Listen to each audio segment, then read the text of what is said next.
Bonjour à tous et bienvenue dans l'émission Les mots bourlingués. Tout de suite, une première lecture d'un texte de Robert Escarpite qui nous donne sa version de l'expression bien connue « prendre la poudre d'escampette ».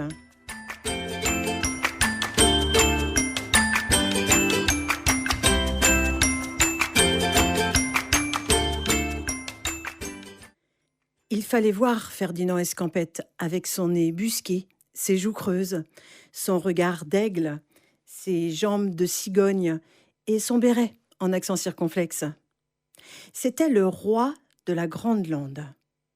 Nul mieux que lui ne connaissait les secrets de la forêt, les longues saignées par feu qui s'ouvrent entre les pins, les clairières parsemées de chênes, les sournoises fondrières couvertes d'une herbe rêche, les sous-bois de fougères et les champs de bruyères mauves. Nul mieux que lui, surtout, ne connaissait le gibier. Et Dieu sait que le gibier ne manque pas dans la Grande Lande. Il ne revenait jamais de ses promenades matinales sans ramener quelques perdreaux, quelques lièvres ou un couple de faisans. Le fusil d'Escampette était célèbre non seulement parmi tous les chasseurs de la région, mais aussi parmi tous les animaux. C'était une vieille pétoire de l'ancien temps, mais jamais elle ne manquait son coup. Le canard qui passait haut dans le ciel ou le lapereau qui détalait le long d'une sente n'avaient pas la moindre chance de lui échapper. Ils étaient foudroyés avant même d'avoir pu se rendre compte de ce qui leur arrivait. Ferdinand Escampette ne laissait à personne le soin de fabriquer ses cartouches. Plusieurs semaines avant l'ouverture de la chasse, il se mettait au travail, dosant la poudre et le plomb, tassant la bourre et sertissant avec soin les douilles de carton.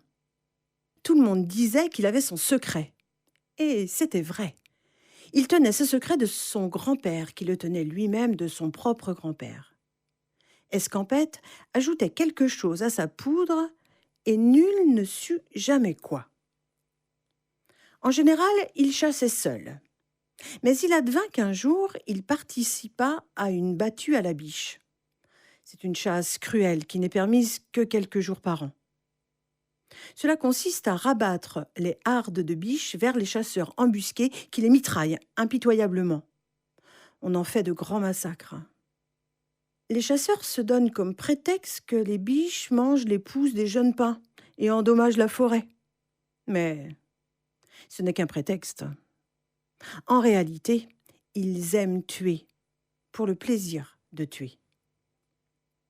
Ferdinand Escampette n'aimait pas tuer. Il aimait la chasse, ce qui était tout différent. Et s'il tuait le gibier, c'était surtout par habitude, sans y songer, et puis aussi parce qu'il ne détestait pas un bon rôti cuit à la broche dans sa grande cheminée devant un feu de bois. Or, le jour de cette battue à la biche, Escampette se trouvait posté à quelque distance d'un autre chasseur bien moins habile que lui. Soudain, une bête magnifique bondit hors du fourré juste entre les deux. L'autre chasseur tira avant qu'Escampette ait eu le temps d'épauler. La biche s'écroula. Escampette et son voisin s'avancèrent. La bête n'était pas morte. Le coup de feu lui avait seulement brisé une patte et elle gisait, impuissante, sur le sol. Ses yeux dorés étaient grands ouverts et on y voyait perler des sortes de larmes. Escampette haussa les épaules avec mépris. Il fallait être bien maladroit pour manquer une cible pareille à une telle distance. Si c'était lui qui avait tiré, la biche serait reine morte. L'autre chasseur épaula son fusil pour achever l'animal. Alors, pour le coup, Escampette fut furieux. « Non, Bonjou, tu ne vas tout de même pas faire ça. Cette bestiole est sans défense. Regarde un peu comme elle est mignonne. Ce serait un assassinat. » Car il tuait les animaux, c'était la règle du jeu, mais il les aimait. Jamais il n'en avait fait souffrir un seul, et il ne pouvait supporter l'idée de martyriser cette biche dont le regard à moitié éteint semblait demander secours. « Écoute, dit-il à son compagnon, tu vas prendre la biche que j'ai tuée tout à l'heure, et moi je vais prendre celle-là. » Il la chargea sur son épaule et s'en retourna vers sa petite ferme, en plein cœur de la forêt, entre un érial de chênes verts et un champ de luzerne, où paissaient quelques moutons. Il installa la biche dans la bergerie attenante et entreprit de la soigner. La blessure était grave, et il fallut plusieurs semaines avant que la biche pût tenir faiblement sur ses jambes. Elle s'était accoutumée à Ferdinand et venait manger dans sa main.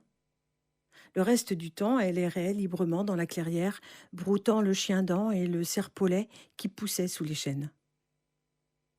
De tout ce temps-là, Escampette ne retourna pas à la chasse.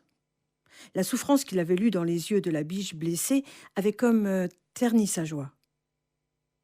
L'hiver passa, et vint la date de la fermeture, quand les fusils doivent se taire pour que le gibier puisse connaître un peu de répit et se reproduire en paix. Quand vint le printemps, la biche commença à humer l'air de la forêt, comme si elle percevait dans les senteurs un mystérieux appel. Chaque jour, elle s'éloignait un peu dans le sous-bois, revenant tard le soir, couverte d'odeurs de pin et de fleurs sauvages. Un matin, enfin, après avoir léché les mains d'Escampette qui lui donnait à manger, elle prit son élan et disparut en bondissant à travers les arbres pour ne plus reparaître. Escampette en fut chagrin, mais il eut assez de travail pendant tout l'été pour n'y point trop songer. Au mois de septembre, comme à l'accoutumée, il se mit à préparer ses cartouches pour l'ouverture de la chasse. L'ouverture eut lieu par une belle journée, au ciel clair et doux, tout parsemé de petits nuages dorés. Escampette prit allègrement le chemin de la forêt, et il ne fut pas long à lever un lièvre qui détalait entre les fourrés. Il l'envoya bouler au premier coup de feu, et un sourire de satisfaction creusa ses joues maigres. Mais quand il s'approcha du petit cadavre, étendu dans l'herbe, sa joie s'évanouit soudain. Il se souvint de la biche blessée. Le lièvre était bien mort, mais à l'angle de ses yeux éteints perlaient des larmes pareilles à celles de la biche. Pensif, Escampette mit le lièvre dans sa gibecière et s'en fut à pas lents. Un peu plus loin, il rencontra un chasseur dans la lande et lui fit cadeau du lièvre. Pour la première fois de sa vie, il rentra chez lui, les mains vides. Le lendemain, au moment de partir pour la chasse, il décida soudain de laisser le fusil à la maison. À la place, il emporta sa vieille canne de frêne, se disant que le plaisir serait aussi grand de débusquer le gibier que de le tuer. Chaque fois qu'il faisait lever un faisan dans un grand froufroutement d'ailes ou qu'il voyait fuir devant lui sur la sente le petit derrière blanc d'un lapin, il épaulait sa canne et criait « Pain !» Et il était sûr de son coup, et c'était tout comme si l'animal avait reçu la charge de plein fouet. Sur le moment, le jeu l'amusa. Puis, peu à peu, il se sentit devenir triste et malheureux. Ce n'était pas du tout la même chose. Il manquait à cette chasse l'émotion du doigt qui presse la détente, le claquement sec de la détonation se répercutant dans le sous-bois, l'odeur de la poudre. Cela sentait la promenade, cela ne sentait pas la chasse. Tête basse et pas traînant, il allait par les sentiers quand il rencontra le médecin du village qui lui aussi était un grand chasseur. « Ça ne va pas, Ferdinand ? Tu as l'air bien abattu. Ce ne serait pas une mauvaise grippe qui couve, hein ? » « Ce n'est pas ça, docteur. Voilà, j'ai perdu le goût de tuer les animaux. Ça me rend malade. » Voilà qui est ennuyeux pour un chasseur comme toi. Mais si la chasse te déplaît, tu pourrais peut-être faire autre chose. Chercher des champignons, par exemple, ou bien aller à la pêche. Il paraît qu'on prend de très beaux gardons dans l'étang de la Tuque. C'est que je n'ai pas perdu le goût de la chasse, docteur. J'aime toujours autant tirer des coups de fusil sur les animaux. C'est les tuer que je ne supporte pas. Tu pourrais essayer de les rater. Impossible, docteur. C'est la force de l'habitude, voyez-vous. Avec moi, un coup qui part, c'est un coup qui touche. Je n'y peux rien. Diable, ton cas est difficile. Écoute, je connais à Luxay un vieux pharmacien qui est un peu alchimiste et qui est aussi chasseur par-dessus le marché. Je suis certain qu'il pourrait te donner d'excellents conseils. Je vais te faire une ordonnance pour lui. » C'est ainsi que dès le lendemain, Escampette prit l'autobus de Mont-de-Marsan et se rendit à Luxeuil, où il trouva le vieux pharmacien penché sur ses bocaux. « dit l'apothicaire après avoir lu l'ordonnance. « Ce n'est pas un cas ordinaire. À mon avis, ce n'est pas toi qu'il faut soigner. C'est ton fusil. Peux-tu me faire voir une de tes cartouches ?» Escampette en avait toujours quelques-unes dans la poche de sa veste. Le pharmacien en prit une, l'ouvrit, déversa la charge de poudre sur la table de son officine, la huma, la goûta, la pesa, l'analysa. « Ouais, dit-il, c'est une préparation tout à fait particulière. Elle me vient de mon grand-père, qui la tenait de son grand-père. Je m'en doute. On ne sait plus faire des choses comme ça de notre temps. Tout le mal vient de là. Je ne m'étonne pas que tu fasses mouche à tous les coups avec une pareille poudre. La seule solution est d'en changer. Justement, j'ai là une vieille formule qui fera tout à fait ton affaire. Prends ce flacon. Désormais, tu en mêleras 2 cuillerées à chaque livre de poudre que tu prépareras. Et tu verras. Je veux bien être pendu si tu arrives à toucher un seul animal avec une charge pareille. Il y aura le bruit, la fumée, l'odeur, le plomb partira, mais jamais, jamais, tu entends, il n'atteindra son but. C'est bien ce que tu voulais. » Escampette remercia, paya, reprit l'autobus du soir et rentra chez lui où il se mit à préparer sa poudre comme le pharmacien le lui avait prescrit. Impatient d'essayer ces nouvelles cartouches, il se leva dès l'aube et partit d'un bon pas dans la forêt. À peine avait-il cheminé 10 minutes qu'il aperçut un gros lièvre qui le narguait en plein milieu du sentier. Il épaula, tira, et le lièvre détala plus vite qu'un lièvre n'avait jamais couru. Un peu plus loin, 2 perdreaux jaillirent d'une touffe de genêts. C'était un doublé. Pam, pam ! Les 2 perdreaux s'évanouirent, filant comme des flèches par-dessus la cime des arbres. 10 fois, 20 fois, Escampette tenta l'expérience et toujours avec le même résultat. On aurait même dit que les animaux sur lesquels il tirait trouvaient une vigueur nouvelle dans le bruit de la détonation. Il rentra chez lui, la gibecière vide, mais heureux d'une bonne matinée de chasse. Plus aucune tristesse ne l'habitait, et il avait retrouvé sa joie perdue. Escampette redevint le plus grand chasseur de la région, mais un chasseur qui ne faisait jamais de mal à personne. Les autres chasseurs ne furent pas très contents de l'affaire. Le gibier prit de mauvaises habitudes. Quand on lui tirait dessus, il trouvait pour s'enfuir des jambes et des ailes alors qu'il aurait dû être paralysé par la peur. Mais on s'y fit, et quand un faisan, un lièvre ou un perdreau échappait prestement à la mitraille, on disait en riant qu'il prenait la poudre d'Escampette.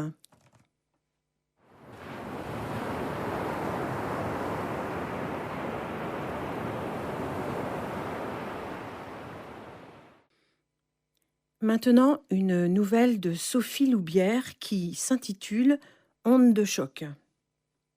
Et j'envoie des pensées d'amour à tous les doudous du monde. Benoît frappa Doudou plus durement que d'habitude. Doudou le remarqua tout de suite. Le poing droit de son frère cadet venait de lui fendre la lèvre supérieure. Assis sur la moquette bordeaux du salon, entre le poste de télévision et le buffet en formica contre lequel il venait de cogner, Doudou regardait son frère avec étonnement. Ce qu'il pouvait lire sur le visage de Benoît n'avait rien d'affectueux. Mais il savait que ça passerait et que le rictus mauvais laisserait place à une moue placide. Doudou avait une 20aine d'années, soit 2 ans de plus que son frère. Doudou était un peu gros, plutôt flasque, presque gras. Il avait un corps haut, des épaules basses comme rabotées. Sa tête ovale, posée sur un embryon de cou, était peu mobile, et le crâne garni de cheveux filandreux. Quelques mèches recouvraient les oreilles que Doudou avait longues et rosées. Doudou était laid. Il le savait. Son frère le lui répétait sans cesse, et cela depuis sa plus tendre enfance. Au début, les insultes de Benoît le mettaient en rogne, surtout que son frère accompagnait généralement ses propos de raclée. « T'es immonde et v'là un coup de pied dans les tibias. T'es faisandé jusqu'à la moelle. Paf! Un direct dans le bide, juste sous les côtes. » Et puis, au fil des années, Doudou s'y était fait. Les taquineries de son frère étaient comme un jeu nécessaire à l'épanouissement de leur relation. Ainsi, Doudou recevait-il les coups avec un sourire affectueux, accompagné des petits cris plaintifs. Contrairement à Benoît, Doudou n'avait jamais fréquenté l'école. Il restait à la maison pour aider sa maman, laquelle lui confiait l'essentiel des tâches ménagères. Doudou aimait beaucoup sa maman, bien qu'elle fût maladroite. Souvent, des objets lourds tombaient sur la tête de Doudou, par accident. Quoi qu'il en soit, Doudou n'avait pas toute sa tête. Il le savait, puisque sa maman le lui avait dit. « Rentre ta langue ou je te la coupe ?» Elle le menaçait gentiment, puis retournait gazouiller dans les bras de Louis. Louis n'était pas le père de Benoît, ni celui de Doudou. Le papa de Doudou n'était pas le même que celui de Benoît. À la maison, on ne voyait jamais ni l'un ni l'autre. Mais cela n'avait pas d'importance, puisque la maman de Doudou vivait avec Louis depuis 3 semaines. Doudou aimait bien Louis, lequel occupait la chambre de sa maman. Doudou, lui, n'avait pas de chambre. Ça ne le contrariait guère. Doudou pouvait aussi bien dormir dans la cuisine, contre la machine à laver, sur un tas de chiffons à côté de la chienne. Doudou avait presque la même odeur que Candy. La jeune chienne passait son temps à chercher ses nourrissons dans la maison, mais elle ne pouvait pas les trouver, puisqu'on les avait jetés dans la cuvette des toilettes 4 jours après leur naissance. Louis avait la peau fine. C'était un petit homme musclé, au fier accent portugais. Louis boxait rudement bien.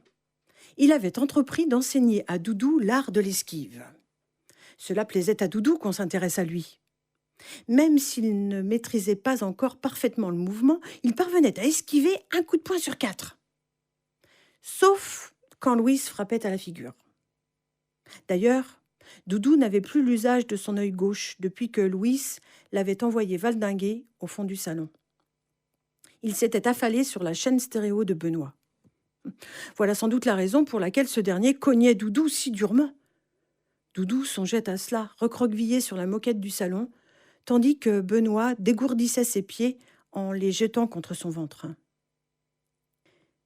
C'est à ce moment que Louis pénétra dans la pièce. Doudou ne comprit pas tout de suite pourquoi Louis et Benoît se disputaient. Il devina simplement qu'il était question d'argent. Benoît frappa le premier. Louis répliqua en lui décrochant un uppercut du gauche. Pour la première fois de sa vie, Doudou voyait les coups tomber ailleurs que sur sa personne. Il se mit assis, bras ballants, et regarda le spectacle en oubliant de rentrer sa langue. Quand Benoît cogna le crâne de Louis contre le manteau de la cheminée, du sang gicla sur la figure de Doudou. La vue du sang provoque chez Doudou une panique telle qu'il ne se contrôle plus. Il faut alors l'enfermer dans la cave en évitant d'allumer la lumière et l'y laisser quelques jours. Benoît n'eut pas le temps de songer à cela. Doudou le saisit par les épaules et le projeta contre le mur. Le dos de Benoît fit un drôle de bruit, comme un bâton que l'on brise d'un coup sec. Benoît glissa doucement le long du mur jusqu'au sol, le regard fixe. La nouvelle chambre de Doudou est claire, étroite, mais confortable. On lui sert de vrais repas, non pas les restes que sa maman lui donne à manger quand elle quitte la table. Doudou avait eu très peur lorsque les policiers étaient venus le chercher, car il n'était jamais sorti de sa maison. L'inspecteur l'avait vite rassuré, en bousculant son épaule.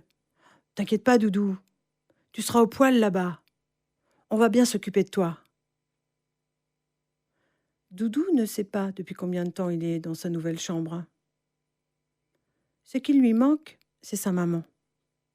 Son frère aussi. C'est sûr, ils vont venir le chercher. Ça le rend triste que plus personne n'ait envie de le frapper. Alors, pour se tenir compagnie, il cogne un peu sa tête contre les murs.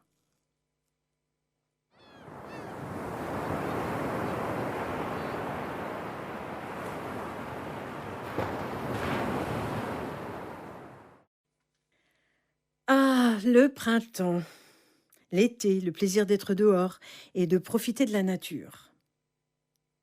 Un texte de Timothée de Fontbelle, Mon jardin inconnu. Au mois de mai, le paradis est en bas des tours, entre la voie ferrée et le terrain vague. Le paradis est contre l'autoroute. Il sent la menthe et les tomates mûres. On y entend le vent dans les feuilles du poirier. Le paradis est un carré de terre bien peigné, semé de radis et de capucines et de courgettes à venir.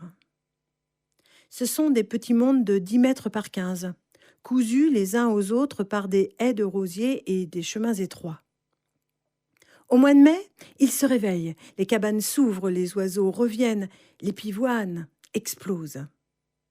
On les appelait jardins ouvriers quand l'abbé Lemire les créa en 1897. En 1952, on les a rebaptisés jardins familiaux. Ils sont à Ris-Orangis, Saint-Denis, Brest et partout ailleurs en France et à l'étranger.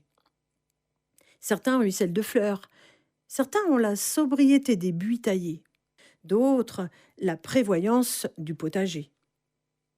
Chaque parcelle est un étendard. On y montre ses goûts et sa manière de vivre. On ose ce qu'on n'oserait jamais dans les barres d'immeubles où l'on habite, à 2 pas. On ose le petit moulin de bois, le pagodon, le banc des amoureux entre les bambous nains.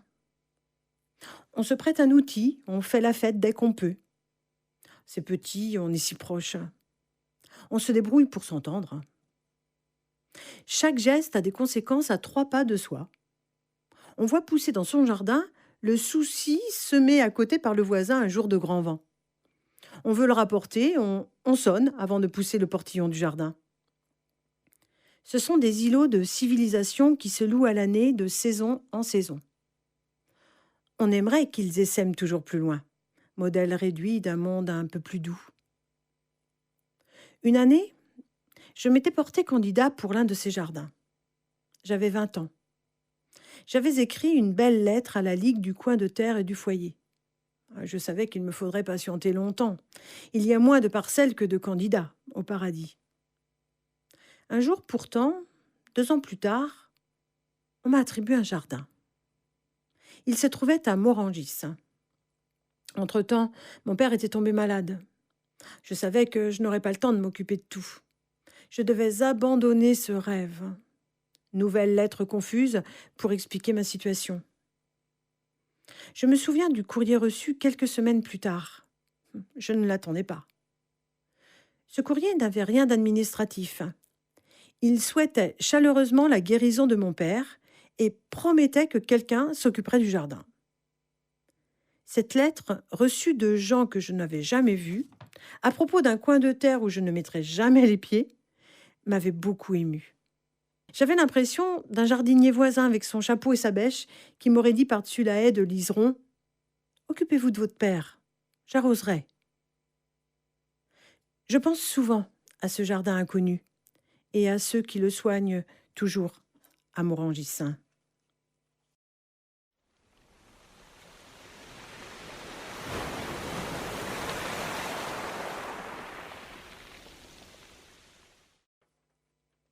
Eh bien voilà, c'est terminé pour aujourd'hui, mais vous pouvez toujours écouter ou réécouter ces histoires en podcast sur le site de Jade FM et je vous retrouve début août pour de nouvelles aventures. Bel été à tous!